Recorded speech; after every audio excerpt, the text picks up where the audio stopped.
എല്ലാവർക്കും അല്ലാഹു തആല പുറത്തു കൊടുക്കുന്ന രാത്രിയാണ്.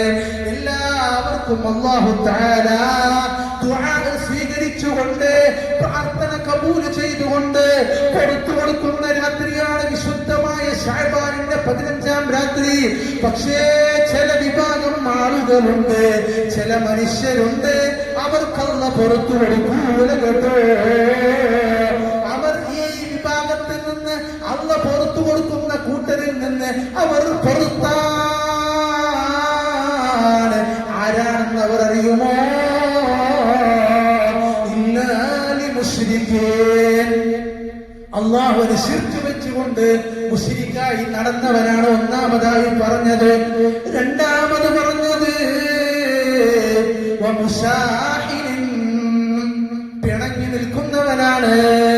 ആരോടെങ്കിലും ഞാൻ പിണങ്ങിയിട്ടുണ്ടോ? അയൽവാസികളോട് പിണങ്ങിയിട്ടുണ്ടോ? കൂട്ടുകാരോട് പിണങ്ങിയിട്ടുണ്ടോ? വിശുദ്ധമായ ശഅബാനിന്റെ 15-ാം രാത്രി വരുന്നതിന് മുമ്പ് നാം പരസ്പരം പൊരുത്തപ്പെടിച്ചുകൊണ്ട് നാം നന്നായിട്ടില്ലെങ്കിൽ നമുക്ക് വിശുദ്ധമായ ശഅബാനിന്റെ 15-ാം രാത്രി ബറാഅത്ത് രാത്രി ലഭിക്കൂല കേട്ടോ. അവിടുന്ന് ഇമാം ഔസാഇ റളിയല്ലാഹു അൻഹു പറഞ്ഞത്, ഇവിടെ മുശാഹിൻ എന്ന് പറഞ്ഞാൽ ബിദ്അത്ത്കാരനാണ്, പുത്തനാശയക്കാരനാണ്, സലഫികളാണ്, മുജാഹിദുകളാണ്. അവർക്ക് അല്ലാഹു പുറത്തു കൊടുക്കൂല, അവരെ അല്ലാഹു തആല പരിഗണിക്കൂല, അവരെ ദുആ അല്ലാഹു സ്വീകരിക്കൂല, അവരുടെ നിസ്കാരം അല്ലാഹു സ്വീകരിക്കൂല, അവരുടെ നോമ്പ് അല്ലാഹു സ്വീകരിക്കൂല.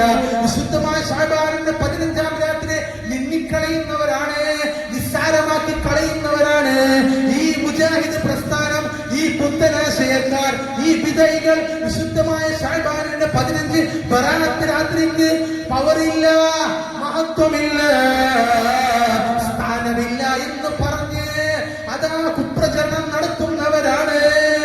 അവിടെ സത്യവിശ്വാസികളെ കബളിപ്പിക്കുന്നവരാണ്, അമൽ മുടക്കമാക്കുന്നവരാണ്, നന്നാകാൻ പോകുന്നവരെ നന്നാകാൻ സമ്മതിക്കാത്തവരാണ്.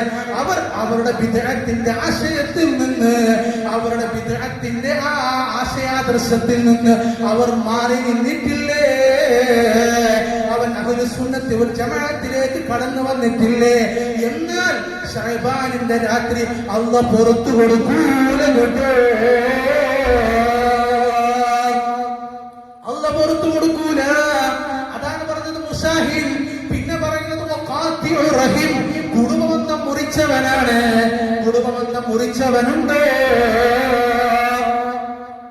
നാം പരസ്പരം നമ്മുടെ കുടുംബങ്ങളുമായി കലഹിക്കുന്നുണ്ടോ? എത്ര കാലമായി ഞാനതാ എന്റെ കുടുംബത്തിൽപ്പെട്ട ഇന്ന വ്യക്തിയോട് ഞാൻ സംസാരിക്കുന്നില്ല, അവനോട് മുണ്ടിയിട്ടില്ല, അവനോട് സംസാരിച്ചിട്ടില്ല.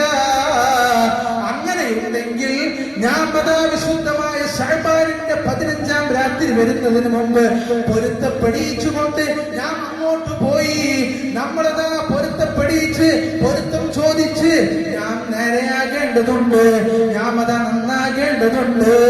എന്നാൽ മാത്രമേ അല്ലാഹു പുറത്തു തരുകയുള്ളൂ. മാതാപിതാക്കളെ ഇടങ്ങേറാക്കിയിട്ടുണ്ടോ? മാതാപിതാക്കളെ ബുദ്ധിമുട്ടാക്കിയിട്ടുണ്ടോ? വിശുദ്ധമായ ശഅബാനിന്റെ 15-ാം രാത്രി അവനക്ക് ലഭിക്കൂല, ദുആ സ്വീകരിക്കൂല, അല്ലാഹു പുറത്തു കൊടുക്കൂല, അല്ലാഹു പരിഗണിക്കൂല, അല്ലാഹു തിരിഞ്ഞു നോക്കൂല. അതുകൊണ്ട് ഓ സത്യവിശ്വാസികളെ, ഓ സുഹൃത്തുക്കളെ, ഓ പെങ്ങന്മാരെ, ഭർത്താവിനോട് പിണങ്ങി നിന്നിട്ടുണ്ടോ? ഭർത്താവ് ഭാര്യയോട് പിണങ്ങി നിന്നിട്ടുണ്ടോ? മക്കളോട് പിണങ്ങി നിന്നിട്ടുണ്ടോ? മക്കൾ മാതാപിതാക്കളോട് പിണങ്ങി നിന്നിട്ടുണ്ടോ? ജ്യേഷ്ഠൻ അനുജനോട് പിണങ്ങി നിന്നിട്ടുണ്ടോ? അനുജൻ ജ്യേഷ്ഠനോട് പിണങ്ങി നിന്നിട്ടുണ്ടോ? അങ്ങനെ കുടുംബാംഗങ്ങളിൽ ആരോടെല്ലാം ഞാൻ പിണങ്ങി നിന്നിട്ടുണ്ട്, ആരോടെല്ലാം ഞാൻ ചൊടിച്ചിട്ടുണ്ട്, അവരെ പോയി കണ്ട് ഞാൻ പൊരുത്തപ്പെടിക്കണം, അവരെ പോയി കണ്ട് ഞാൻ മാപ്പ് ചോദിക്കണം. എന്നാൽ മാത്രമേ അല്ലാഹു പുറത്തു തരികയുള്ളൂ. ഇല്ലെങ്കിൽ അല്ലാഹു പുറത്തു തരൂല കേട്ടോ. വലിയ പവറുള്ള ദിവസമല്ലേ അത്. നഷ്ടപ്പെട്ട് കഴിഞ്ഞാൽ നമുക്കെല്ലാം നഷ്ടമാണ്. അന്ന് 3 യാസീൻ ഓതാനുണ്ട്. ആ 3 യാസീൻ 3 ലക്ഷം വെച്ചിട്ടാണ് ഓതുന്നത്. ആ ലക്ഷ്യം ഈ വിഭാഗം ആളുകൾ ആ ലക്ഷ്യം വെച്ച് ഓതിയാലും അവർക്കതാ ലഭിക്കൂല. അവരുടെ യാസീന് കബൂലുണ്ടാകൂല, യാസീൻ സ്വീകരിക്കപ്പെടൂല കേട്ടോ. ഗൗരവത്തോടു കൂടെ തന്നെ ചിന്തിക്കേണ്ട വിഷയമാണ്, ചിന്തിക്കേണ്ട സന്ദർഭമാണ്. എന്തിനാണ് വൈരാഗ്യം?